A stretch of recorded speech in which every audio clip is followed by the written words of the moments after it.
اسرائیل جب وجود میں آیا تو وہ سرے سے ایک یہودی ریاست نہیں تھی۔ جس وقت اسرائیل وجود میں آیا وہ فلسطینی حکومت کا ایک حصہ تھا اور اس کا نام تھا فلسطین۔ جو بھی مساجد ہیں وہ یہودیوں کے وہاں پر ناجائز قبضے سے پہلے کی ہیں، نہ کہ اسرائیل نے ان کو بنانے کی اجازت دی ہے۔ اور جو بھی مسلمان وہاں رہ رہے ہیں یہ اس وقت سے رہ رہے ہیں جب اسرائیل، اس کا نام اسرائیل تھا ہی نہیں، یہ سلطنت عثمانیہ کا ایک اسلامی مقبوضہ اور اسلامی صوبہ تھا اور اس کا نام تھا فلسطین۔ تو فلسطین میں اس وقت مسلمان تھے اور یہودی وہاں پر برائے نام تھے۔ وہاں اسلام کی حکومت تھی، مسلمانوں کا اقتدار تھا، مسلمانوں کا سب کچھ تھا، مساجد مسلمانوں کی تھیں، مسلمانوں کا اقتدار تھا، مسلمانوں کا غلبہ تھا۔ خلیفہ شاہ عبد الحمید تک یہودی کوشش کرتے رہے کہ ہمیں فلسطین کی زمین کا ایک چپا دے دیا جائے، وہ تو کمال اتا ترک نے آ کر یہ زمینیں بیچی، عالمی سازشوں نے مل کر سلطنت عثمانیہ توڑی اور پھر اسرائیل پر یہودی قابض ہوئے، اور جس حصے پر قابض ہوئے اس حصے کا نام انہوں نے رکھا اسرائیل۔ تو یہ سمجھنا بڑی باریکی کی بات ہے کہ وہاں پر مساجد کا ہونا اسرائیل کی اجازت سے نہیں ہے، وہاں مسلمانوں کا ہونا اسرائیل کی پالیسی کا حصہ نہیں ہے۔ وہ تو آئے دن مسلمانوں کی مساجد پر بمباری کرتے ہیں، وہ تو آئے دن مسلمانوں کی آبادیوں کے اوپر بمباری کرتے ہیں، ان کا بس نہیں چل رہا کہ بیت المقدس قبلہ اول کو نیست و نابود کر دیں، ان کا بس نہیں چل رہا کہ اسرائیل کے آس پاس اور اندر باہر جتنا ایک ایک مسلمان آباد ہے اسے پکڑ کر بوٹی بوٹی کر دیں، ان کا بس نہیں چل رہا کہ ایک ایک مسجد کو گرا کر اس کی اینٹ سے اینٹ بجا دیں۔ اب اسرائیل کی موجودہ پالیسی کیا ہے؟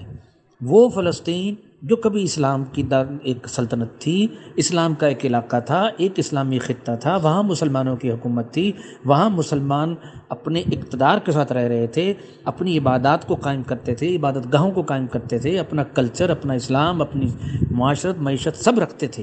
یہ اس وقت کے فلسطین پر جب اسرائیل قابض ہوئے تو انہوں نے پہلی پالیسی یہ بنائی کہ اب اس خطے میں دوبارہ مسلمانوں کی کوئی نقل و حرکت نہیں ہوگی۔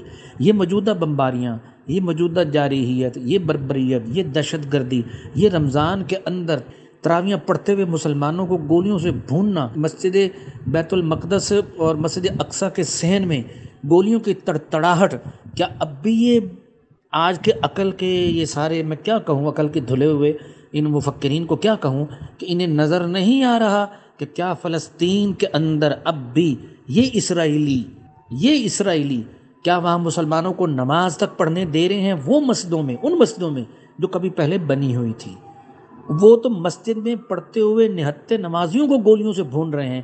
یہ خواب کہاں سے آ گیا؟ اور یہ کس قدر احمقانہ سوال ہے۔ فلسطین میں مسجد کیوں اسرائیلیوں نے بنا کر دی ہے؟ کیا اسرائیل کے گورنمنٹ نے آ کر مساجد بنائی ہیں؟ کیا انہوں نے مسلمانوں کو وہاں پر اسلامی شاعر کو زندہ کرنے کی اجازت دی ہے؟ اگر اسلامی شاعر کو زندہ کرنے کی اجازت دی ہے تو یہ جو دن رات وہاں پر گولیوں کی تڑتڑاہٹ سنائی دیتی ہے، وہاں پر نہتی بچیوں کو پکڑ کر ذبح کرتے ہیں، نوجوانوں کو پکڑ کر ننگا کر کے ان کی پشت سے یوں بوٹیوں کی بوٹیاں اتارتے ہیں جیسے کسائی کی دکان پر لٹکا ہوا تازہ بکرا اور کوئی آئے اور کہے مجھے یہ پلہ اتار دو، زندہ نوجوانوں کے جسم سے گوشت کے پلے اتارتے ہیں، وہاں عورتوں کو مارتے ہیں، ان کی عزتیں لوٹتے ہیں، ان کے گھر گراتے ہیں، ان کی مسجدیں گراتے ہیں۔ یہ کس قدر احمقانہ سوال ہے جی، اسرائیل میں مسجدیں کیوں؟ او بھائی، کیا اسرائیلیوں نے بنا کر دی ہیں یہ مسجدیں؟ اور کیا یہ یہودیوں نے بنا کر دی ہیں یہ مسجدیں؟ وہ یہ تو 1948 میں اسرائیل بن رہا ہے، یہ سب کچھ اس سے پہلے کا ہے، جس وقت تک یہودیوں نے اس خطے پر قبضہ نہیں کیا تھا۔ وہ اسی لیے جیسے ہی یہودی یہ اسٹیٹ بنانے میں کامیاب ہوئے، پہلی پالیسی ان کی یہ تھی کہ آج کے بعد یہاں پر مسلمان اب نہ زندہ نظر آئے گا، نہ خوش نظر آئے گا، نہ ہنستا بستا نظر آئے گا، اور نہ یہاں پر اسلامی شاعر زندہ نظر آئیں گے۔ اس وقت سے لے کر آج تک وہ اسلامی شاعر کو روند رہے ہیں، کچل رہے ہیں، مسلمانوں کو مار رہے ہیں، ان کی بوٹیاں کر رہے ہیں، ان کی عورتوں کی عزتیں لوٹ رہی ہیں، ان کی بچیاں غائب کر رہے ہیں، ان کے گھر گرا رہے ہیں، ان کی مساجد گرا رہے ہیں، ان پر بمباریاں کر رہے ہیں۔ اس سے بڑھ کر بھی کوئی احمقانہ سوال ہے؟ اسرائیل میں مساجد کیوں؟ نہ کیوں اسرائیلیوں نے بنا کر دی ہیں؟ اس کے بعد انہوں نے اس بات کی پابندی لگائی ہے کہ اب یہاں پر کوئی دینی سرگرمی نہیں ہوگی۔ تو جس وقت سے یہ یہودی جو اتنے عرصے سے مسلمانوں کی مساجد زمیں بوس کر رہے ہیں، ان کا نام و نشان مٹا رہے ہیں، مسلمانوں کی نوجوان بچیاں غائب کر رہے ہیں، نوجوان غائب کر رہے ہیں، مردوں کو بے روزگار کر رہے ہیں، معصوم بچوں کی کہانیاں تو آسمان پہ لگی ہوئی ہیں۔ آج دن فیس بک پہ ہم دیکھتے ہیں کہ ایک معصوم بچہ کہہ رہا ہے میں اللہ کو جا کے بتاؤں گا کہ ہم فلسطینیوں کی کسی نے مدد نہیں کی۔ آج یہ سوال اٹھایا جا رہا ہے جی مساجد وہاں کیوں؟ او بھائی کیا وہاں مسجدیں بن رہی ہیں؟ وہ تو بنی ہوئی مسجدوں کو تباہ کر رہے ہیں۔ اب یہاں پر یہ واقعی سوال کھڑا ہوتا ہے کہ جو اسرائیلی یہودی حکومت جو پورے عالمی استعمار نے اندھی طاقت استعمال کر کے برطانیہ کے کندھوں پر جو انہوں نے جو یہ بنائی، اسرائیل کی ریاست بنائی، ان کا سب سے پہلا ان کا ایشو یہی ہے کہ آج کے بعد یہاں کوئی اسلامی سرگرمی نظر نہیں آئے گی۔ واقعی سوال ہے کہ اسرائیل کے بن جانے کے بعد جو لوگ مسلسل اور تسلسل کے ساتھ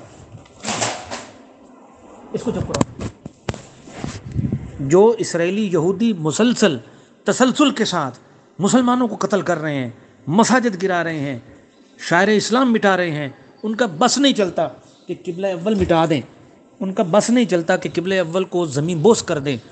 اگر وہاں پر تبلیغی جماعت کام کر رہی ہے تو واقعی المیہ ہے، یہ سوال ہے کہ جو پورے اسلام کو نیست و نابود کرنا چاہتی ہے، جہاں بس چلے قرآن جلاتی ہے، جہاں بس چلے مسلمانوں کو مارتی ہے، جنہوں نے فلسطین کے اندر مسلمانوں کا عرصہ حیات تنگ کر رکھا ہے، میزائلیں مارتی ہے، وہاں تبلیغی جماعت کیسے دندناتی پھر رہی ہے؟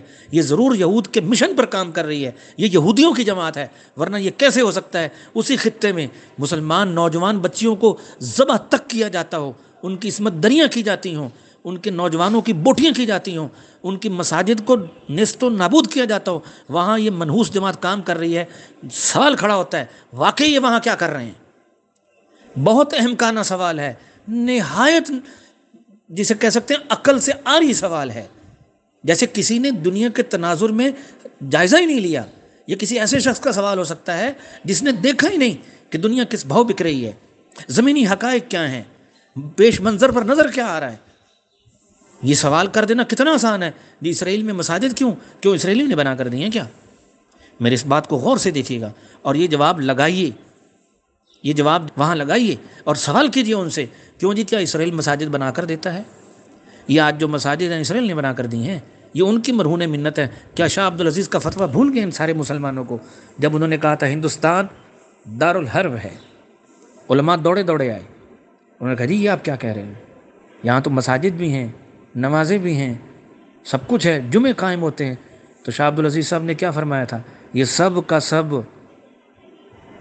سب کا سب انگریزوں کی مرضی کی وجہ سے ہے، ان کی اجازت سے ہے۔ آج انگریز جمعے کی پابندی لگا لے تو مسلمان اس وقت اپنی قوت اور شوکت کے اعتبار سے جتنے کمزور ہو چکے ہیں یہ جمعے نہیں پڑھ سکتے، اور جہاں جمعے کا قیام اقامت جمعہ متعذر ہو جائے وہ دارالحرب ہوتا ہے۔ تو کیا فلسطین کے اندر جو مسلمان جمعے پڑھ رہے ہیں، نمازیں پڑھ رہے ہیں، اپنی قوت کے بل بوتے پر پڑھ رہے ہیں؟ اور کیا وہاں پر جو مساجد ہیں وہ اس لیے آباد ہیں کہ مسلمانوں نے اپنی قوت بازو کے زور پر وہاں مساجد قائم کر رکھی ہیں؟ اور کیا ان میں سے کوئی ثابت کر سکتا ہے کہ اسرائیل کے وجود میں آنے کے بعد مسلمان وہاں کسی نئی مسجد کے بنانے میں کامیاب ہوئے ہیں؟ جبکہ جب سے اسرائیل بنا ہے یہی تنازع چھڑ رہا ہے کہ وہ مسلمانوں کی فلسطینی بستیوں کو تباہ کر کے، زمین کے ساتھ برابر کر کے، تہس نہس کر کے، بلڈوز کر کے، ڈیمولش کر کے وہاں پر اسرائیلی بستیاں آباد کرتے جا رہے ہیں، اور ایک بہت بڑی کنکریٹ کی دیوار کھڑی کرتے جا رہے ہیں، اور اس فلسطینیوں کو پرے سے پرے دھکیلتے چلے جا رہے ہیں۔ میں حیران ہوتا ہوں کہ کیا اس دنیا میں نہیں رہتے یہ لوگ؟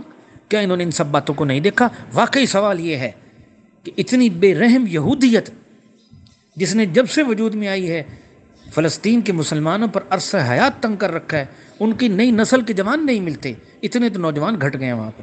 کیا بھول گئے یہ وہ سارے کام کہ مسلمانوں کے پاس سوائے پتھر مارنے کو کچھ نہیں رہ گیا؟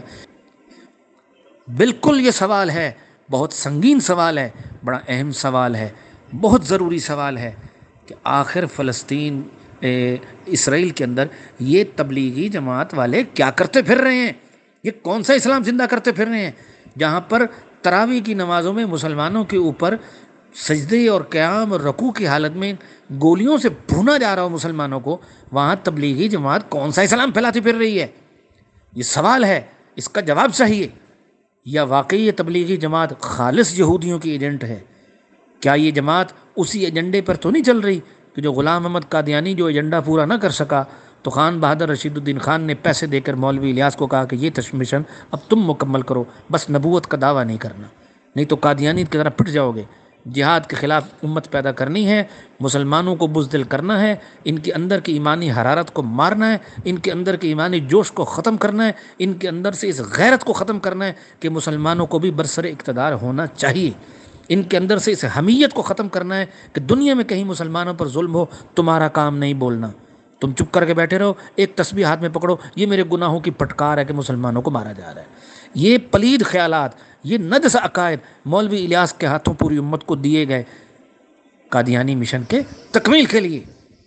اس بدبخت نے تو نبوت کا دعویٰ کر دیا، جب انگریزوں نے دیکھا کہ نبوت کا دعویٰ پھٹ گیا، کتی بن گئی، کتی بن گئی، کتی بن گئی قادیانیت۔ گلیوں کے اندر کتے کی بھی عزت ہوتی ہے، قادیانی کی کوئی عزت نہیں۔ معاشروں کے اندر یہ گلے سڑے پھل سے بھی زیادہ گندے ہو گئے، ان کے تعفن سے مسلمانوں نے اپنی بستیاں پاک کرنا شروع کر دیں، لوگوں نے ان سے سلام کلام، لینا دینا، نشست برخات، میل جول، تعلق، رشتہ داریاں سب ختم کر دیں۔ یہ تو اکیلے مر کے گل سڑ کے ختم ہو رہے تھے۔ اس چیز کو جب انگریزوں نے دیکھا کہ نبوت کے دعوے سے جو نتائج ہمیں توقع تھی وہ حاصل کیا ہونے، قادیانیت تو کتے سے بھی کتا بن گئی، تب یہ مولوی الیاس کھڑا کیا گیا کہ اب یہ غلطی دوبارہ نہیں کرنی کہ نبوت کا دعویٰ کیا جائے، کام وہی کرنا ہے جو غلام احمد قادیانی کے سپرد کیا گیا تھا۔ جیسے اس نے اپنی ہر کتاب میں لکھا ہے کہ میرے اوپر ایمان لانے کا مطلب ہی جہاد کا انکار ہے، میں کھڑا اس لیے ہوا ہوں کہ اب جہاد منسوخ ہے، میں وہ الہامی نبی ہوں جس نے آ کر جہاد کو منسوخ کیا ہے، خونی نبی کا دور ختم، تلوار کا دور ختم۔ جس بدبخت نے خود لکھا کہ میں نے جہاد کے خلاف اتنا لکھا ہے کہ 20 الماری اس لٹریچر سے بھری جا سکتی ہے، جس بدبخت نے خود لکھا کہ میں نے جہاد کے خلاف اتنی عربی لٹریچر تیار کر کے عرب ممالک میں بھیجا ہے کہ 20 الماریاں بھری جا سکتی ہیں، اسی غلیظ مشن کی تکمیل کے لیے مولوی الیاس کو کھڑا کیا گیا جو کہتا ہے میرا یہ کام دین بھی ہے، شریعت بھی ہے، قرآن بھی ہے، جہاد بھی ہے۔ کیسے جہاد ہے؟ جہاد کی ایک رمق ان کی کسی ایک ادا سے نظر نہیں آتی۔ یہ جہاں بھی جاتے ہیں ایسے گھگھیائے ہوئے، ممیائے ہوئے، ایسے ہیجڑوں کی طرح، ایسے درماندہ، عاجز، بے بس، لاچار قسم کے یہ تبلیغی جو کسی کے سامنے جرت سے بات نہیں کر سکتے، کسی کے آگے للکار کے بول نہیں سکتے، کسی منکر پر نکیر نہیں کر سکتے، کسی برائی کو برائی کہنے کی جرت نہیں کر سکتے، جن کے اندر ایک بزدل، ایک بکری سے بھی زیادہ بزدل دل کے مالک یہ تبلیغی، یہ جہاد کریں گے کیا؟ اور یہ جہاد ہے کیا؟ مولوی الیاس نے کس جرت اور دلیری کے ساتھ یہ دجل کہا ہے، یہ دجل بکا ہے کہ میرا یہ کام جہاد ہے۔ اور جہاد تو تلوار ہوتی ہے، یا بوٹیاں اترتی ہیں یا بوٹیاں اتاری جاتی ہیں، یا بازو کاٹے جاتے ہیں یا بازو کٹتے ہیں۔ قرآن میں ساتھ لفظ ہیں یقتلون و یقتلون، واو جمع کے لیے بلا فصل آیا ہے، مارے بھی جاؤ گے مارو گے بھی صحیح۔ جہاد تو دو ہی چیزوں کا نام ہے کہ جب آمنے سامنے ہوں گے یا بوٹیاں اڑاؤ گے یا بوٹیاں اڑیں گی، یا گردنیں اڑاؤ گے یا گردنیں اڑیں گی، یا پرخچے اڑاؤ گے یا پرخچے اڑیں گے، یا کشتوں کے پشتے لگاؤ گے یا کشتوں کے پشتے لگیں گے، یا تمہاری جانیں جائیں گی یا تم ان کی جانیں لو گے، یا تم ملیاں میٹ ہو جاؤ گے 70 کے 70 شہید ہو جاؤ گے، یا ان کی جانیں لو گے، یا ان کے تختے الٹ کر آؤ گے، یا اپنا نام و نشان مٹاؤ گے۔ بھول گئے طارق بن زیاد کو جس نے کشتیاں جلا کر جہاد کیا تھا؟ اب واپسی نہیں، اگر مارے گئے تو مارے ہی جائیں، اگر شکست کھائی پسپا ہوئے تو پھر جان لے کے واپس نہیں جانا، یہیں بوٹیاں کروا کے جانا ہے، اسی مٹی میں پیوندے خاک ہونا ہے، یہ جہاد ہے۔ یہ مولوی جب الیاس کی تبلیغی جماعت کہاں سے جہاد آ گئی؟ اور جو بولتے ایسے ہیں ایک چپیڑ مارو اور وہ گئے، ذرا ڈانٹو دب کے، میرے گھر کے آگے سے کسی تبلیغی کو گزرنے کی جرت نہیں ہوتی، یہ جہاد کریں گے کیا؟ میں جس محلے میں رہتا ہوں کسی تبلیغی کی جرت نہیں ہے کہ گشت کرتے ہوئے میرے دروازے پر دستک دے، وہ اتنے تو یہ پھس پھسے، وہ اتنے تو یہ بے روح بے مغز بزدل اور اتنے گھگھیائے ممیائے ہوئے یہ لوگ ہیں، مجھے دیکھ کر ان کے پتے پانی ہوتے ہیں۔ یہ جہاد کریں گے؟ اور یہ جہاد ہے؟ یہ مولوی الیاس نے کہا میرا کام، میرا یہ کام دین بھی ہے، شریعت بھی ہے، فلاں بھی ہے، فلاں بھی ہے، جہاد بھی ہے، یہ جہاد ہے؟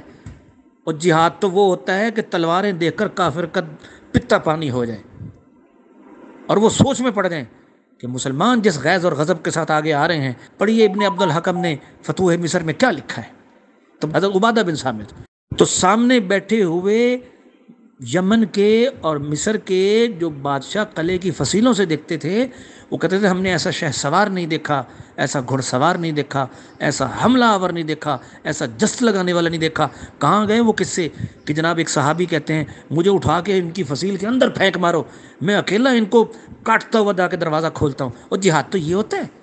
تو تبلیغی جماعت کون سا مشن لے کے چل رہی ہے؟ یہ اسرائیل میں کیا کر رہی ہے؟ یہ یہود کے کس مشن کی تکمیل کر رہی ہے؟ ان کو وہاں جانے کی اجازت مل کیسے گئی؟ اور یہ وہاں ٹھنڈے پیٹوں آرام سے پنکھوں کے نیچے بجلی، ٹھنڈا پانی، اور یہ بات فلسطین کے اندر موجود مراکز کی نہیں ہو رہی۔ یہ بات ہے جو آج دنیا کے نقشے میں جو چہار دیواری، جو حدود اربع اسرائیل کہلاتا ہے، اس کے اندر ان کے مراکز ہیں۔ کیسے؟ کیوں؟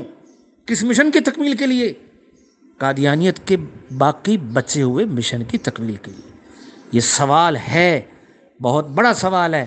اس کے یہ بودے، پھسے، بے روح، بے مغز اور یہ وقت گزارا کرنے والا دفل وقتی سوال نہیں، اس کے جواب نہیں اس چلیں گے کہ جی وہاں مسجد کیوں مسجد اسرائیل نے بنا کر دیا کیا؟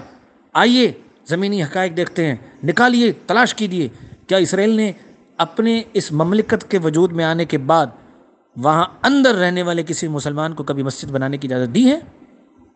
اور کیا 1948 سے پہلے جو خطہ اسرائیل آج کہلاتا ہے، وہ خطہ پہلے سلطنت عثمانیہ کا حصہ تھا یا کیا تھا؟ تو وہاں جتنی مساجد ہیں سب مسلمانوں کی اس دور کی ہیں جو مسلمانوں نے خلافت عثمانیہ کے زمانے میں بنائی تھی۔ بہت دکھ ہوا، میں تو حیران ہوتا ہوں، یہ آج کے پڑھے لکھوں کی عقل ہے؟ اب تو گوگل کا زمانہ ہے، اب تو سرچ کا زمانہ ہے، اب تو فیکٹس اینڈ فائنڈنگز کا زمانہ ہے، اب تو حقائق کا زمانہ ہے۔ کہاں گئی وہ تاریخ کی روایتیں؟ اور جی حجاج بن یوسف جب بصرہ گیا تو اس نے جامع مسجد میں پہلے جمعے کے اندر اس نے جناب 2000 بندہ قتل کر دیا۔ لیکن آج اسی مسجد کی جب زمینی حدود کو ناپا گیا تو 800 نمازیوں کی جگہ نہیں نکلی۔ اب وہ روایتوں کو قبول کرنے والی بہت ختم ہو گئی کہ جی ابن عساکر نے لکھ دیا ہے، ہاں جی مسعودی نے لکھ دیا ہے، یعقوبی نے لکھ دیا ہے، یہ روایت ہے، چلو بھی قبول ہے۔ آج فیکٹ اینڈ فائنڈنگز کا زمانہ ہے۔ اگر اس مسجد جب بصرہ کی جامع مسجد کا یہ حال لکھا ہے نا کہ وہاں پر ایک دن میں 20,000 10,000 5,000 جتنے بھی 70,000 تک کی روایتیں ملتی ہیں، وہ جی مار دیے جی جناب حجاج نے آتے ہی بندہ مار دیا تلوار سے۔ تو دیکھنے والوں نے جا کے بغداد، عراق کی حکومت کے جو آرکیولوجسٹ ہیں، بغداد کی جو سب سے بڑی یونیورسٹی ہے، وہاں کے ماہرین کا پورا گروپ گیا، انہوں نے جا کے پوری مسجد کے آثار دیکھے ہیں، کچھ چونی ٹھنی پلے سے بھی ڈال کے انہوں نے کہا ابھی تک اس کے جو آثار باقی ہیں، جو بالکل واقعی باقی ہیں اور چلے آ رہے ہیں، بیچ میں غائب نہیں ہوئے، وہ مسجد تو اتنی ہے ہی نہیں کہ جس میں اتنے نمازی سما سکے، مارے تو بعد میں جائیں گے۔ سر آج فیکٹ اینڈ فائنڈنگز کا زمانہ ہے۔ آئیے مجھے ثابت کر کے بتائیں کہ اسرائیل نے مسلمانوں کو اپنے 1948 کے بعد، اس مملکت کے وجود میں آنے کے بعد، مجھے ایک شہادت دیں کہ اسرائیلی حکومت نے مسلمانوں کو اس جگہ پر جس کو آج اسرائیل کہتے ہیں ایک مسجد بنانے کی اجازت دی ہے؟ تب یہ سوال اٹھائیے، اسرائیل میں مسجد کیوں؟ اسرائیل میں مسلمان کیوں؟ مسلمان کیوں؟ یہی تو یہودی کہتے ہیں ہمارے یہاں مسلمان کیوں؟ اس لیے جب اٹھتے ہیں گولیاں مارتے ہیں، جب اٹھتے ہیں ان کو پکڑتے ہیں، ان کی بوٹیاں کرتے ہیں، ان کی عورتیں اٹھاتے ہیں، ان کے جوان ذبح کرتے ہیں، ان کی مساجد تباہ کرتے ہیں، ان کی بستیاں منہدم کرتے ہیں، ان پر میزائل مارتے ہیں۔ یہ سوال تو وہ کر رہے ہیں کہ اسرائیل میں مسلمان کیوں؟ نکلو، تمہاری ایک ایک کی بوٹی بوٹی کریں گے، تم میں سے ایک ایک کو زندہ جلائیں گے، ماریں گے تمہیں۔ یہ تو یہودیوں والا سوال ہے، بھائی اسرائیل میں مسلمان کیوں؟ یہی تو وہ کہتے ہیں کیوں بھائی؟ اب تمہارا یہاں کیا کام ہے؟ وہ ایک ایک مسلمان کو چن چن کے مار کے نکال رہے ہیں اور تبلیغی جماعت وہاں بیٹھ کر اپنا کام کر رہی ہے۔ کیا کر رہی ہے؟ کیوں کر رہی ہے؟ کس لیے کر رہی ہے؟ اور آخر انہیں کون سا اسلام پھیلانے کی اجازت دی جا رہی ہے؟ اگر تبلیغی جماعت اسرائیل کے اندر رہنے والے مسلمانوں میں وہ اسلام ان کے سینوں میں بھر رہی ہے جو اسلام قرآن میں ہے، تو یہود تو اپنی موت اپنے ہاتھوں لکھ رہے ہیں، یہ تو اپنے ہاتھوں سے اپنی موت کی وثیقے پر دستخط کر رہے ہیں، یہ تو خود پھانسی چڑھا دیے جانے کا اقرار کر رہے ہیں کہ ہمیں مار دو۔ اور مسلمان تو جو بھی ہوگا اس کے سینے میں سب سے زیادہ غیرت یہود کے بارے میں ہوگی اور ہنود کے بارے میں ہوگی۔ آج کشمیری مسلمان 70 سال سے جوتیاں کھائے جا رہے ہیں اور ایک ہی بات، ہم احتجاج کرتے ہیں، ہم احتجاج کرتے ہیں۔ اور بھی آؤ نا افغانیوں کی طرح مل کے ایک دفعہ کام کرو نا، سارا مارو نا انہیں۔ یہ بحث کرتے رہیں گے دنیا کے یہ بیچارے جدید معلومات کے مارے ہوئے لوگ، او جی وہاں امریکہ نے کرایا، سب کچھ کرایا، امریکہ نے کرایا، یہ کرایا، یہ سارا دنیا کو جھانسا ہے۔ ان کا خطہ تھا، اس پر قبضہ ہوا، انہوں نے جس بھی طریقے سے لڑ کے مر کے آخر اپنا خطہ واپس لیا ہے۔ یہ جہاد ہے۔ اس حقیقت کو مسخ کرنے کی جتنی مرضی کوشش کیجیے، انہوں نے اپنا خطہ واپس لیا ہے۔ جس کے مرضی نام لگائیے، انہوں نے کر کے دکھایا ہے۔ تو اگر وہاں تبلیغی جماعت اسرائیل کے مسلمانوں میں وہ اسلام ان کے سینوں میں بھر رہی ہے جو اسلام قرآن میں ذکر ہے، جس کے پہلے صفحے پہ لکھا ہوا ہے لعنت ہے ان یہودیوں پر، مغضوب علیہم ہے، اور جس کے اندر لکھا ہے ضربت علیہم الذلۃ والمسکنہ، ان کے اوپر ذلت بھی مار دی گئی، یہ ہمیشہ مسکین بن کے رہیں گے۔ اور جس قرآن میں لکھا ہوا ہے کہ اللہ نے اپنے نبی داؤد کی زبان پر ان یہودیوں پر لعنت کی، جس میں لکھا ہوا ہے کہ اللہ نے ان پر لعنت کی، اکلہم السوت، حرام کھاتے ہیں، اکلہم الربا، سود کھاتے ہیں، قتلہم الانبیاء، نبی قتل کرتے ہیں، حضور صلی اللہ علیہ وسلم نے ان پر لعنت کی، قرآن نے ان پر لعنت کی۔ کیا یہ قرآن کا سبق ہے کہ نہیں؟ کیا ہم اپنے سینے میں یہود کے بارے میں وہ گوشہ رکھ سکتے ہیں جو اللہ پاک نے قرآن کے اندر بیان کیا ہے، اور ہم اس کے مخالف کوئی خیال رکھ سکتے ہیں؟ اگر یہودی کو یہودی سمجھنا ہے تو وہی دل سینے میں رکھنا ہوگا جو دل اللہ نے قرآن میں مسلمان کا بنایا ہے، کہ یہود کے بارے میں یہ عقیدہ ہونا چاہیے تمہارا، یہ پوری انسانیت کے دشمن ہے، ان پر خدا کی بھی پھٹکار ہے، ان پر رسول کی بھی پھٹکار ہے، یہ انسانیت کے دشمن ہے۔ تو کیا تبلیغی جماعت اسرائیل کے اندر مسلمانوں کے اندر یہی جذبات پیدا کر رہی ہے؟ یہی سب کچھ پیدا کرنے کے لیے وہاں پہنچی ہوئی ہے؟ سوچیے، بہت سوچیے، ٹھنڈے دل سے سوچیے، خوب سوچیے۔ یہ دماغی، یہ کیا کہہ سکتے ہیں اسے ہم، یہ ایک دوسرے کی عقلوں کو ناپنے والا مسئلہ نہیں کہ میں جینیس ہوں یا تو جینیس ہے، یہ حقائق کو سمجھنے والی بات ہے۔ حضور ہمارے جمعوں میں، ہمارے خطبوں میں، ہمارے مسلمانوں کی کتابوں میں، ہمارے مسلم رائٹرز کی کتابوں میں وہ سبق ہی ختم ہو گئے، بات ہی ختم ہو گئی۔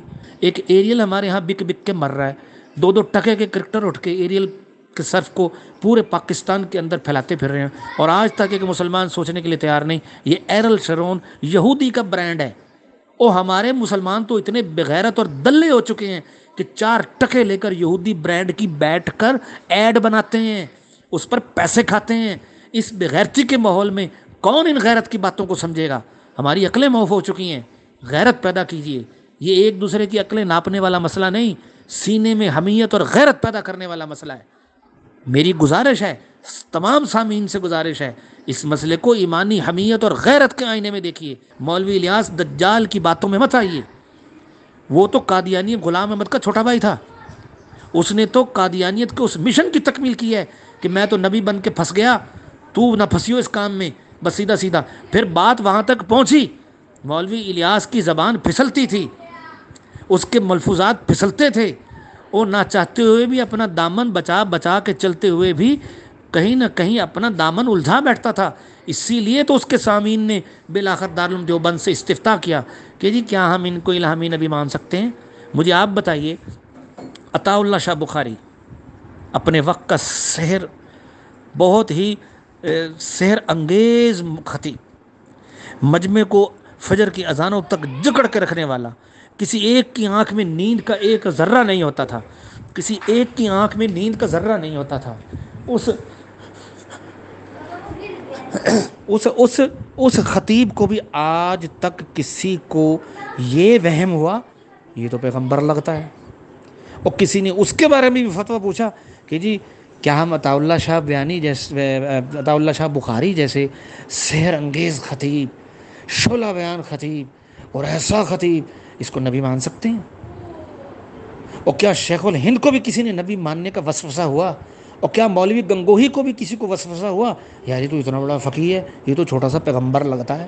اور کیا عبد القادر بڑے رحیم پوری صاحب اور چھوٹے رائے پوری صاحب، وہ اتنے جید علماء گزرے ہیں دنیا میں، پاکستان دیوبند کے بعد شاہ ولی اللہ لے لیں، اس سے اوپر لے لیں، اور آج تک وہ صلاح الدین ایوبی جو صرف عیسائیوں سے لڑتا رہا اور اسے جہاد کی فرصت نہ ملی، کیا اس کے اس اتنے عظیم کردار کو دیکھ کر بھی کسی کو شبہ پڑا، کسی کو یہ شک پڑا کہ یہ تو پیغمبر لگتا ہے؟ مولوی الیاس پر یہ شک لوگوں کو کیسے ہو گیا؟ فتاوی محمودیہ جلد 4 اٹھا کے دیکھیے، یہ غلاظت وہاں لکھی ہوئی ہے کہ بعض لوگوں نے مولوی محمود الحسن گنگوہی سے فتویٰ پوچھا کہ جی کیا ہم حضرت جی کو الہامی نبی مان سکتے ہیں؟ آخر وہ کس طرح کی حرزہ سرائیاں کیا کرتا تھا کہ آخر لوگ سوچنے پر مجبور ہو گئے کہ یہ اتنی غیب کی باتیں کرتا ہے. آج اللہ میاں نے مجھے یہ کہا, اللہ میاں نے مجھے یوں سمجھایا, میں اللہ میاں کو دیکھ رہا ہوں, اللہ میاں کا غصہ نظر آ رہا ہے, اللہ میرے دل میں ڈال رہا ہے, میں راتوں کو اٹھتا تھا, اللہ نے مجھے خواب میں کہا.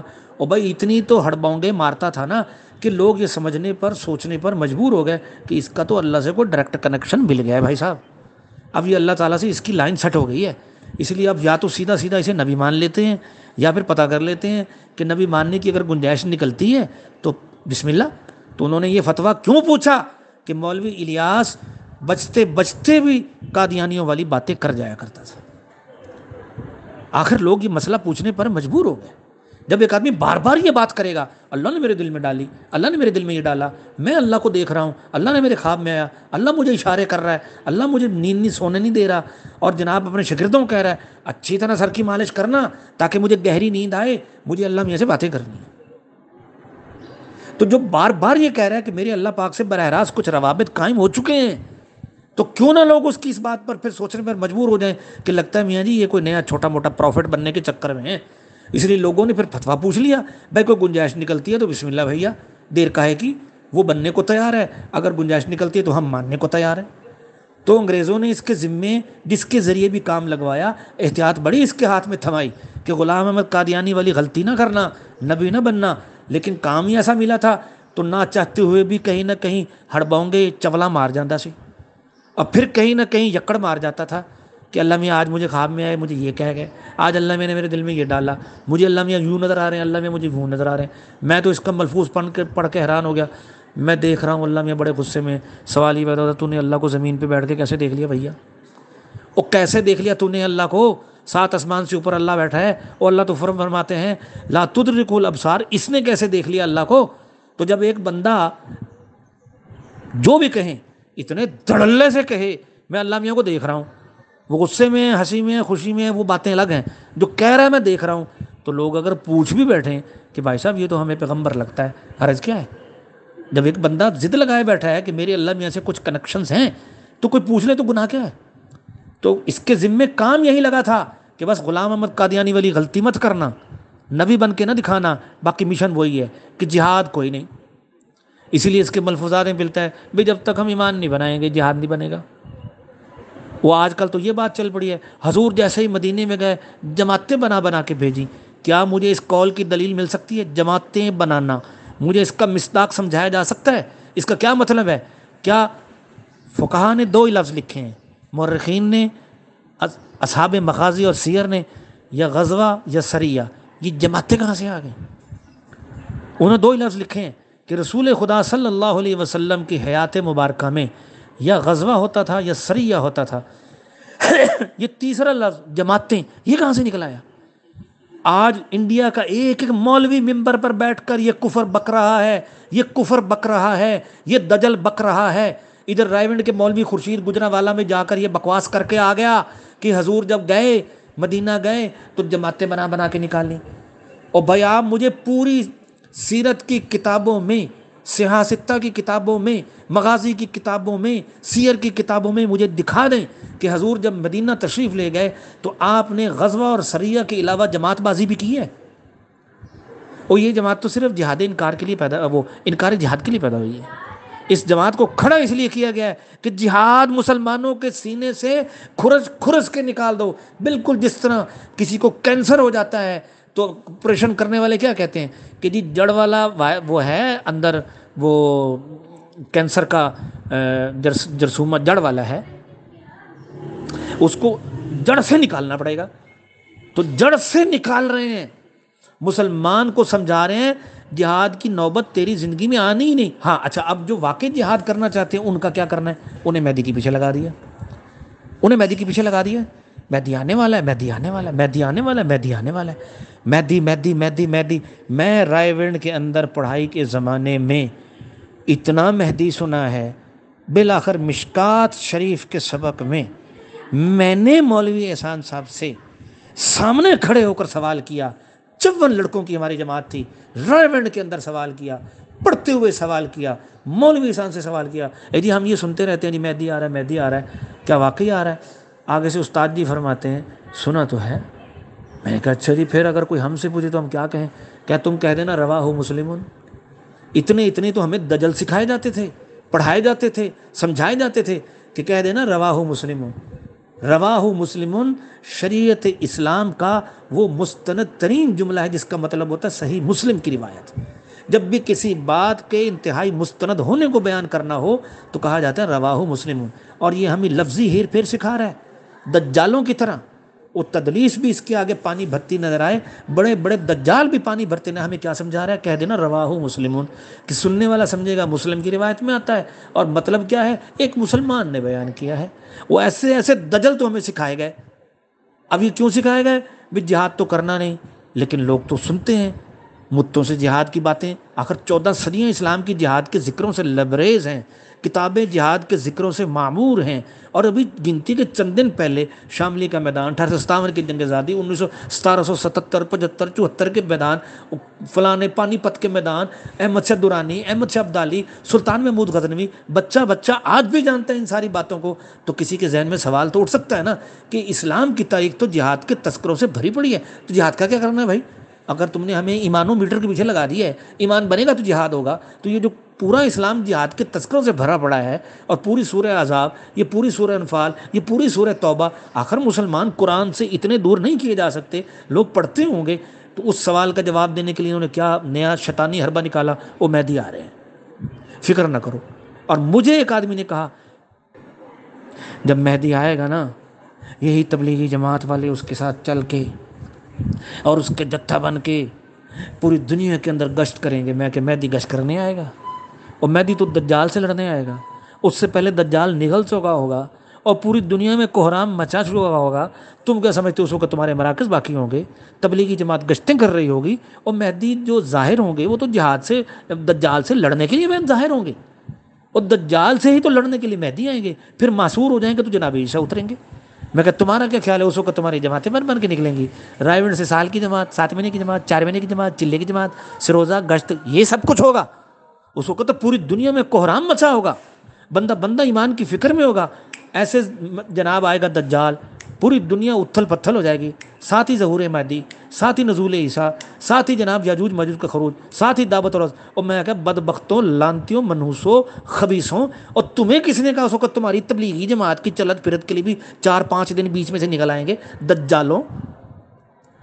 اور ہم سب کو بیوقوف بنایا ہوا ہے کہ اگر جہاد کی کوئی تذکرہ زندہ بھی رکھنا ہے، ایک مہدی میاں جب کبھی ہوں گے تو آ جائیں گے تو جہاد کر لینا، اس وقت تک ایمان نہیں بنا ہوا۔ سوال آج بھی کھڑا ہے، تبلیغی جماعت اسرائیل میں کیا کر رہی ہے؟ کون سا اسلام زندہ کر رہی ہے؟ جہاد والا کہ غیر جہاد والا؟ یہودیوں کی عداوت والا یا یہودیوں کی الفت والا؟ یہودیوں سے برسر پیکار ہونے والا یا یہودیوں کا اعلی کار ہونے والا؟ یہودی مشن کی تکمیل والا یا یہودیوں کو نیست و نابود کرنے والا؟ یہ سوال ہے، بالکل ہے، اور اس سوال کے بالمقابل جتنے جوابات ابھی میں سنے سب بیکار، بودے، پھسپھسے، بے روح، بے مغز، بے دلیلیں ہیں، بالکل سطحی ہیں، جیسے سوچنے سمجھنے کی صلاحیت نہیں دماغوں کے اندر۔ والسلام۔